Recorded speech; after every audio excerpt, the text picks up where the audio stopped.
2/3 का योगाकार प्रतिलोम।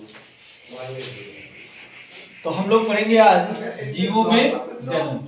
पहले जो हम लोग जान लेते हैं जीव विज्ञान होता क्या है।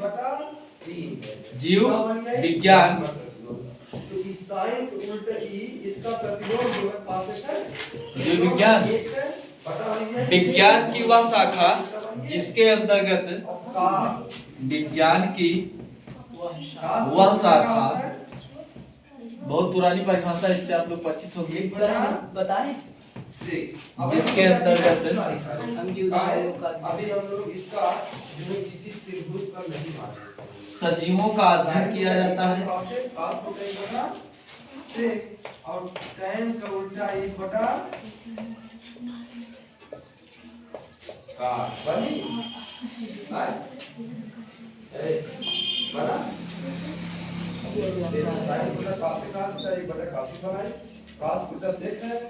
अगर बराबर दोनों बराबर आप करेंगे, अगर दोनों बराबर बराबर तो एक बटा लगा जाए।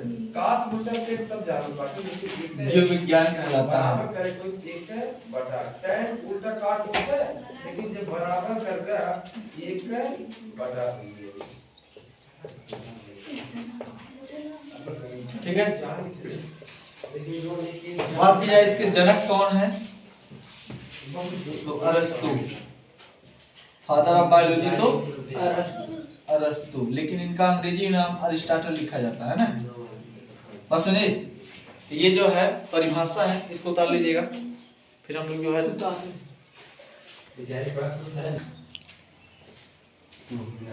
तो देखिए हम लोग पढ़ेंगे मतलब बायोलॉजी शब्द आया कहाँ से, ठीक है ना। तो इसमें 2 वर्ड है, एक है बायो और दूसरा है लॉजी। बायो का मतलब होता है लिविंग्स और एक और लॉजी का मतलब होता है लोगोस, ठीक है ना। लिविंग का मतलब क्या होता है, सजीव, और लोगोस का मतलब क्या होता है, स्टडी, अध्ययन करना या अध्ययन करना,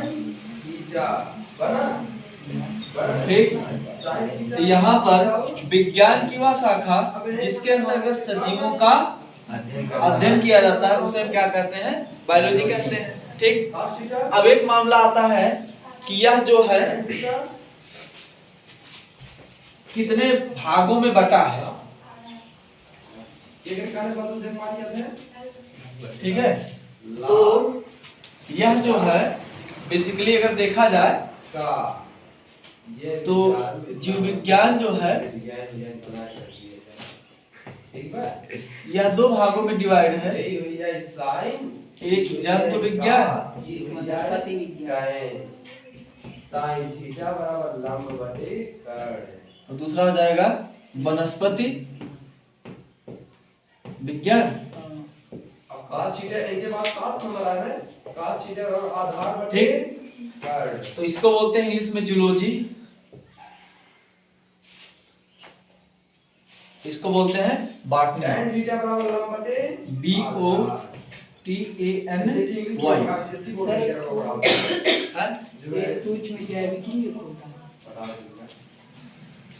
तो यहाँ पे जो है इसके अंतर्गत जो है केवल व केवल जंतुओं का अध्ययन किया जाता है। बात की जाए इसके फादर कौन है, अरस्तु है। याद करा तो लाल बटे का काला बन रहा, लाल से लंब बटा कर्ण बन जाता, आधार बटे कर्ण, ठीक। वनस्पति में थियोफ्रस्टस,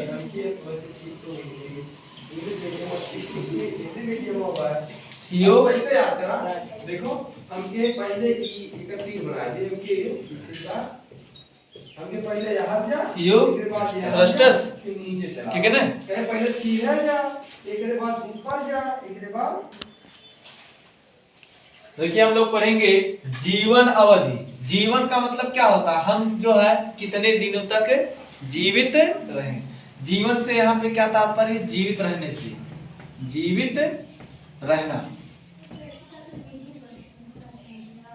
ठीक है ना, जीवित रहना। अब यहाँ पे जीवित रहने का कुछ ना कुछ क्या होगा, अवधि का मतलब क्या होगा, समय होगा, ठीक है ना। तो जीवित रहने का जो समय होगा उसी को हम क्या बोलेंगे, जीवन अवधि। लेकिन इसमें कुछ कारक है, जैसे मान लेते हैं कोई व्यक्ति जो है या कोई जीव, कोई भी जीव जो है, ये 1985 में जो है इसका जन्म हुआ, 1985 में इसका जन्म हुआ या ये उत्पन्न हुआ, ठीक। फिर जो है यह 2019 में वृद्ध होकर मर गया। मृत्यु को प्राप्त हुआ, ठीक है ना। तो यहाँ पे जो है 1985 से 2019 तक कितना दिन हो जाएगा, 85, 15 इधर, 15 इधर, 19 इधर, कितना हुआ, 33 साल, 33 वर्ष हो गया, है ना। यही 33 वर्ष क्या कहलाएगा, जीवन अवधि, ठीक। ये हो गया नॉर्मल कंडीशन। लेकिन मान लीजिए अगर ये 1985 में पैदा हुआ, ठीक, क्या मान लेते हैं की बात, 1985 में इसका जन्म हुआ और ये 2010 में एक्सीडेंट से ये मर गया, तो इसको जो है हम लोग जीवन अवधि नहीं बोलेंगे। जब तो मतलब पूरा जीवन नहीं, जब ये वृद्ध होकर प्राकृतिक कारण से मरेगा तब हम इसको इसके जीवन अवधि में काउंट करेंगे। अगर वृद्ध होकर जो है प्राकृतिक कारण से नहीं मरेगा तो उसको हम जो है जीवन अवधि में काउंट नहीं करेंगे। तो यहाँ पे सबसे बेसिक टर्म हमारा क्या है, प्राकृतिक कारण, ठीक है ना, प्राकृतिक कारण। एक्सीडेंटल हो गया, कोई रोग बीमारी पकड़ लिया तो उसको हम जीवन अवधि में काउंट नहीं करेंगे, ठीक है ना। तो परिभाषा क्या बनेगी, किसी जीव के जन्म से लेकर उसके प्राकृतिक, वृद्ध होकर मृत्यु को प्राप्त होना मतलब क्या, प्राकृतिक की मतलब जो है कोई आकस्मिक, प्राकृतिक। तो किसी भी जीव के जन्म से लेकर उसके प्राकृतिक मृत्यु तक की अवधि को हम क्या कहेंगे, जीवन अवधि। परिभाषा क्या बनेगी, किसी भी जीव के जन्म से लेकर उसके प्राकृतिक मृत्यु तक की अवधि को हम क्या कहेंगे, जीवन अवधि। परिभाषा समझाई, परिभाषा क्या बनेगी, किसी भी जीव के जन्म से लेकर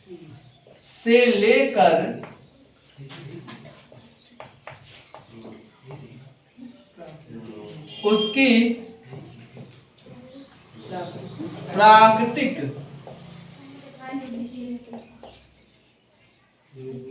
मृत्यु तक की अवधि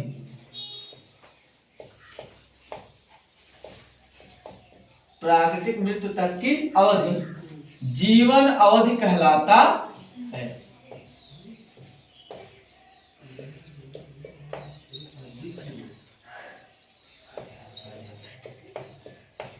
ठीक है ना, बस सुन, कोई दिक्कत। तो किसी भी जीव के जन्म से लेकर उसकी प्राकृतिक मृत्यु तक की अवधि को जीवन अवधि कहते हैं, ठीक है ना, बस सुनिए, कोई दिक्कत। तो जीवन अवधि क्या होता है, अगर एक्सीडेंटल हो गया, कोई रोग बीमारी पकड़ लिया, ठीक, या किसी कारणवश और मर गया तो उसको जीवन अवधि में काउंट नहीं किया जाएगा। जीवन अवधि क्या बोलता है, वो जो है वृद्ध होकर जो है मरना चाहिए और किसी चीज के प्रभाव में आकर नहीं मरना चाहिए, ठीक है ना। तो कोई दिक्कत, समझ आ गई बात।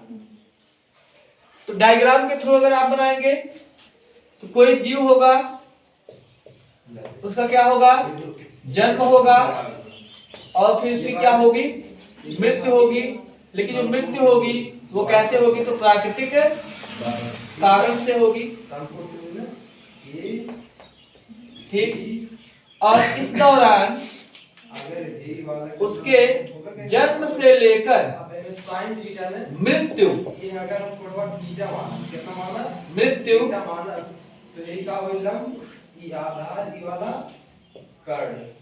तक की जो अवधि होगी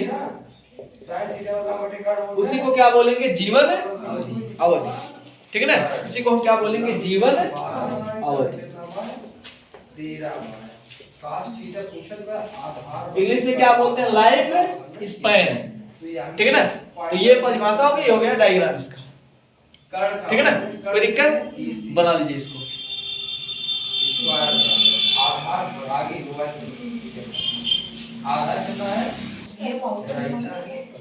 अब हम लोग पढ़ेंगे जनन। जनन जनन मतलब होता क्या है? English reproduction. REPRODUCTION। ठीक है ना? Reproduction, reproduction. इसको प्रजनन के नाम से भी जानते हैं, जनन या प्रजनन, दोनों एक ही चीज होता है। एक चीज ध्यान दीजिएगा, आप लोग जो है जनन की परिभाषा जानते होंगे कि किसी भी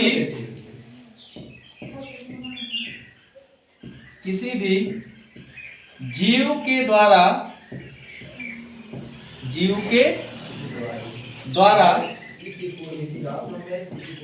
अपने समान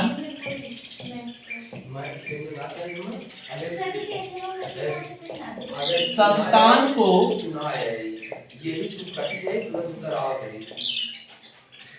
उत्पन्न करना,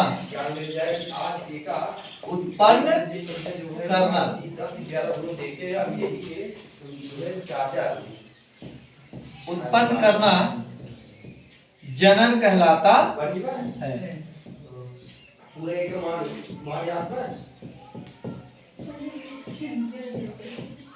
ठीक है ना? यहाँ पे एक चीज ध्यान देगा, हम लोग जो है एक वर्ड नहीं यूज करेंगे, जन्म देना नहीं यूज करेंगे। क्यों? जैसे मान लेते हैं एग्जाम्पल के तौर पर मनुष्य, और दूसरा एग्जाम्पल ले लेते हैं दूब घास,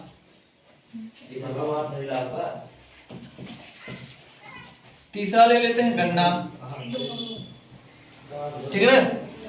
तो यहाँ पे एक चीज ध्यान देगा, हम लोग जन्म देना वर्ड क्यों नहीं यूज कर रहे हैं? हम लोग क्या लिखे हैं? किसी भी जीव के द्वारा अपने समान संतान को उत्पन्न करना लिखे ना, जन्म देना नहीं लिखे हैं। अब सोचिए कि जन्म देना का मतलब क्या होता है? मतलब किसी के शरीर से जब वो बाहर निकलेगा संतान, तब हम उसको क्या बोलते हैं? जन्म देना। लेकिन क्या गन्ना भी जन्म देता है? नहीं। तो यहाँ पर हम जन्म देने के बजाय कौन सा वर्ड यूज करेंगे? उत्पन्न करना। आलू वाले केस में क्या है? आलू में से आलू निकला आज तक नहीं ना? उसमें क्या होता है? अंकुरण होता है। अंकुरण होने के बाद जो है इसको हम बोलते हैं आंख निकलना, है ना? तो उसमें जब आंख निकलता है, आंख निकलने के बाद फिर क्या होगा? वो जो है बड़ा होगा और उसमें जो है आलू का निर्माण होगा। आलू एक प्रकार का जड़ नहीं, ध्यान दिया, आलू एक प्रकार का तना है।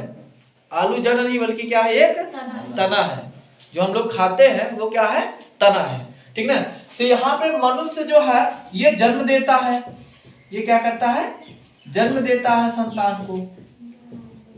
लेकिन जो दूब घास है इसमें क्या होता है? उत्पन्न होता है, उत्पन्न होता है। ठीक है ना? तो अब देखिए इस केस में जो है गन्ना भी क्या करता है? इसमें भी उत्पन्न होता है। इसलिए जो है हम लोग जो है जन्म देना वर्ड ना यूज करके क्या लिखेंगे? उत्पन्न होना होता है। ठीक है ना? बात समझ?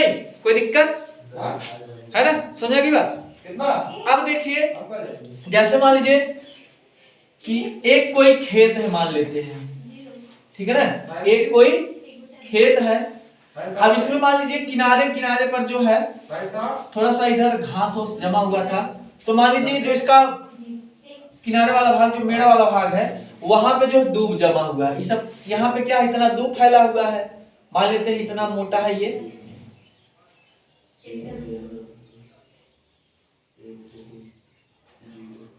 उल्टा यार जो चला है फिर वापस आई है, ठीक है ना। अब मान लेते हैं ये इसका बाउंड्री है, अब बाउंड्री में जो बहुत सारा दूब है ना, तो दूब का क्वालिटी होता है, आप लोग देखेंगे ऐसा नहीं बड़ा होगा सफेद की तरह ऊपर जाएगा, ऊपर नहीं जाएगा, लटकेगा अगल बगल। अब मान लीजिए यहाँ से ये पहले ऐसे था, ऐसे दूब है, ये सब है ना, ये दूब है, तो जब ये बड़ा होगा तो धीरे धीरे खेत में लटकेगा, खेत में लटकेगा तो इसमें जड़ निकल जाएगा यही, ठीक है ना। जब जड़ निकलेगा तो इस केस में हम कह सकते हैं इसका धीरे धीरे प्रसार हुआ नहीं हुआ, फैल गया ना। अब मान लीजिए इसी दौरान जो है खेत की जुताई कर दी गई, जुताई की जाएगी, ये घास जो मान लीजिए इतना बड़ा जो था ये इतना दो जगह से टूट गया। अब यहाँ पर एक टुकड़ा यहाँ आके पहुंच गया और एक टुकड़ा यहाँ पहुंच गया, ये भी जो है दो पार्ट में टूट गया, ये एक टुकड़ा यहाँ पहुंच गया और ये एक टुकड़ा यहाँ पहुंच गया। इन दोनों केसेस में यहाँ पे क्या हुआ, दूब जो अलग हो गया, बहुत कम दे भाई, एक जीरो, ठीक है ना, दूब क्या हो गया, अलग हो गया, कुछ जाए फिर अलग होने के बाद फिर कुछ जाए, इसे कहा कर जाओ कर ये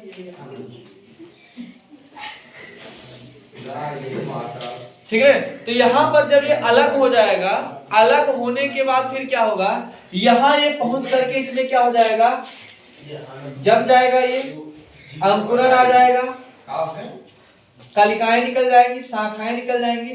तो इस प्रकार हम यहाँ पे देख रहे हैं कि दूब से क्या हुआ, दूब उत्पन्न हुआ कि जन्म दिया गया, उत्पन्न हुआ, है ना।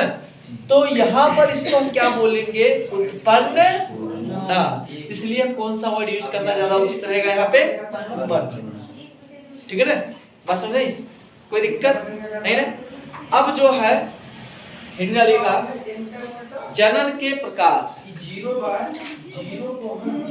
इसको लिखे नहीं है, लिख लीजिए इसको, जीरो को जीरो बनाए तब वो जीरो होता है। अभी